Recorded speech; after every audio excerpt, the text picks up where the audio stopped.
친구들 반가워요. 지난 시간에는 변화된 바울의 모습을 함께 살펴보았어요.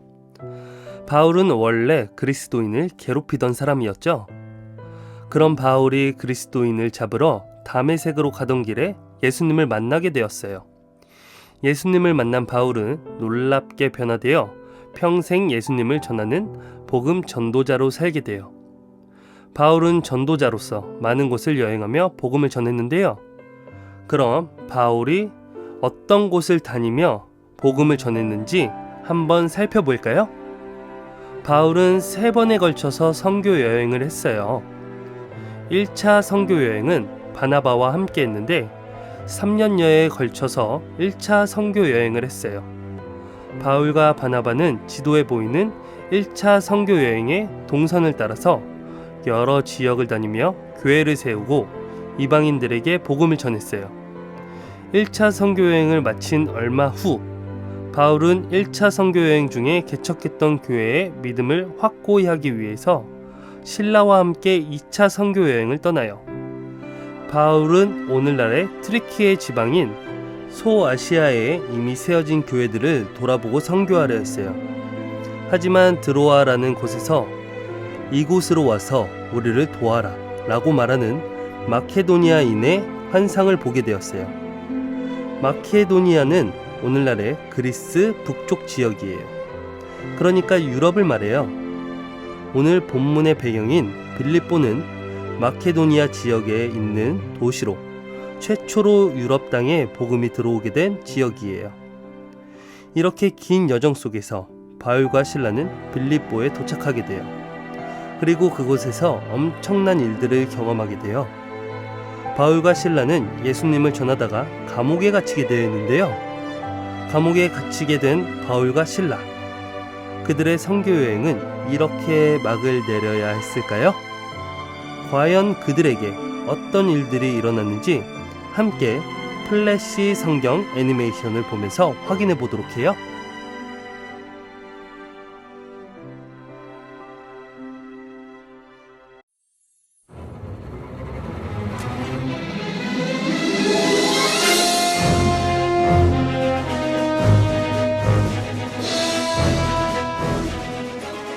꼴 좋다. 바울과 실라 유대인 주제에 어딜 감히. 어이.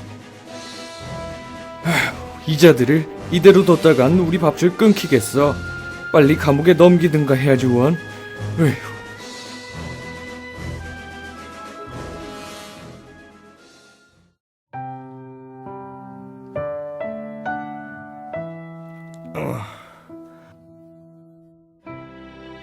바울 선생님, 괜찮으신가요? 머리가 좀 어지러운 것 말고는 견딜만 하네. 자네는 좀 어떤가? 저도 보시다시피 견딜만 합니다. 하나님께서 함께 해주시니 저들이 던지는 돌도 솜처럼 가볍게 느껴지더라고요. 나 역시 내 몸에서 피가 났지만 감사하게도 평안함을 느낄 수 있었네.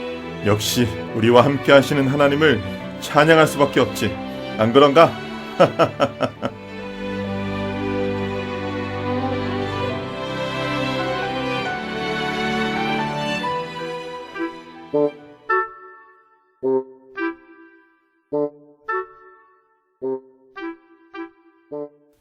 살아계셔서 우리와 항상 함께 하시는 하나님을 찬양합니다. 연약한 우리의 육체는 비록 지치고 깨졌지만 영혼만큼은 하나님 안에서 평안함을 고백합니다. 우리는 그리스도의 십자가 보혈로 인해 회복되었음을 선포합니다. 부족한 우리를 통해 행하신 모든 일들을 감사합니다. 이 모든 영광 하나님께 올려드립니다.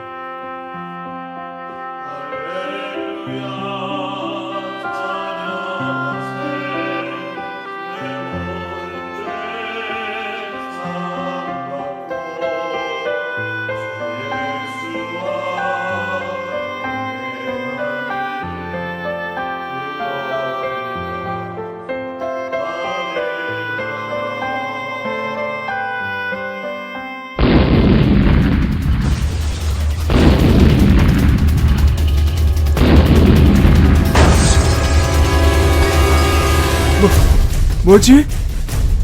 지진이 일어난 거야? 이런! 잠깐만.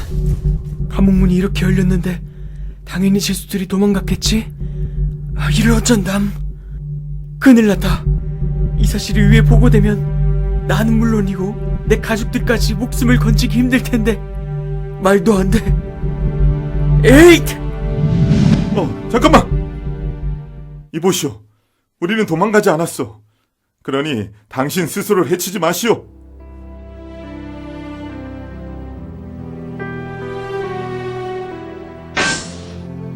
바울 선생이요. 저 같은 사람도 구원받을 수 있겠습니까? 어떻게 해야 합니까? 주 예수를 믿으시오. 그리하면 당신과 당신의 집이 구원을 받게 될 것이오. 주 예수?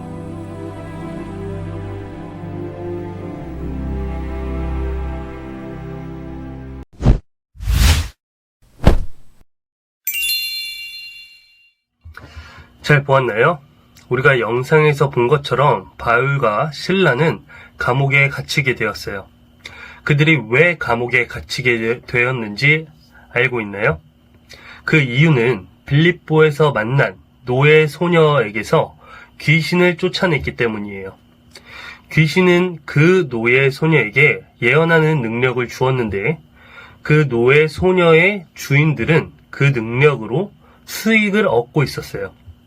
그런데 그 소녀에게서 귀신이 떠나가자 소녀의 주인들은 더 이상 수익을 얻을 수 없게 되었고 이에 매우 화가 나서 바울과 실라를 행정관 앞에 끌고 갔던 거예요. 그리고 행정관은 그들의 요구에 따라서 바울과 실라를 채찍질을 한 뒤에 감옥에 가두었어요. 여러분이 이렇게 감옥에 갇히게 되었으면 어땠을 것 같나요? 너무나도 억울하고 화가 나서 하나님께 불평을 하거나 원망할 수도 있는 상황이 아닌가요? 그런데 바울과 실라는 그렇게 하지 않았어요. 비록 감옥에 갇히게 되었지만 그들은 그곳에서도 하나님께 감사하며 기도와 찬양을 드렸던 것이죠. 그런데 갑자기 바울과 실라가 갇혀있던 감옥에 큰 지진이 일어났어요. 그 지진으로 감옥의 터가 움직이고 감옥의 문들이 다 열리게 되었어요. 심지어 죄수들을 매놓았던 사슬까지도 모조리 풀리게 되었어요. 이런 광경을 보게 된 감옥을 지키는 간수들은 깜짝 놀랐어요.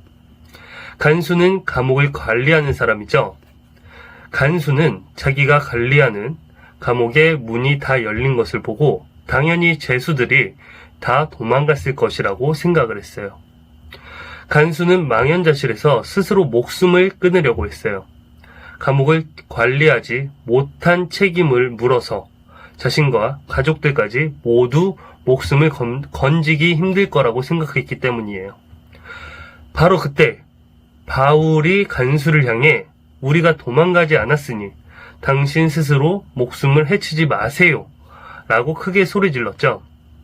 바울과 실라가 도망간 줄 알고 스스로 목숨을 끊으려고 했던 간수는 바울 앞에 엎드려서 내가 어떻게 해야 구원을 받을 수 있겠습니까?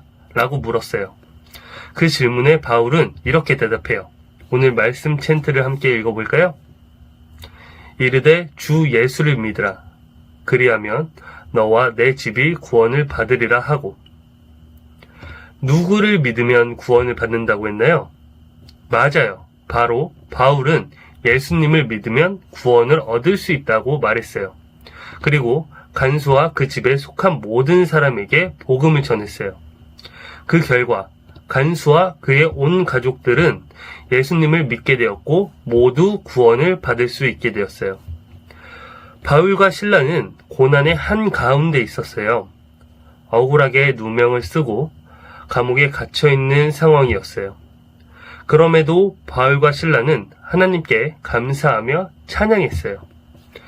그런 그들에게 감옥을 탈출할 수 있는 좋은 기회가 생겼지만 그들은 그 기회조차도 자신들이 피신하는 수단이 아니라 전도의 기회로 삼았던 거예요.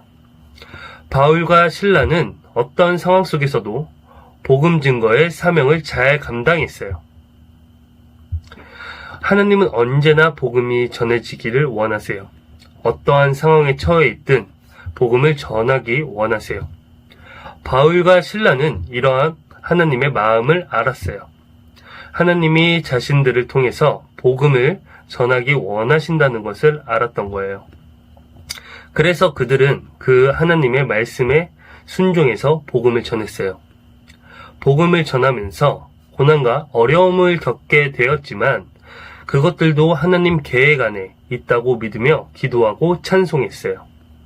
그리고 복음을 전할 수 있는 좋은 기회를 만나자 기쁘게 복음을 전했어요. 복음 전파는 하나님께서 기뻐하시고 원하시는 일이기 때문에 하나님은 복음을 전하고자 하는 사람들을 통해 놀라운 일을 행하세요. 사랑하는 옛꼬누리 친구 여러분, 하나님께서는 여러분을 통해서도 복음이 전해지기를 원하세요. 여러분 모두가 그 하나님의 마음을 알고 하나님의 부르심에 순종하는 믿음의 사람이 되기를 축복합니다. 바울과 실라처럼 언제나 어떤 상황 속에서도 하나님의 복음을 전하는 옛꼬누리 친구들이 되기를 축복합니다. 오늘 말씀을 기억하며 함께 외쳐볼까요? 어떤 상황 속에서도 복음을 전하자. 하나, 둘, 셋. 어떤 상황 속에서도 복음을 전하자.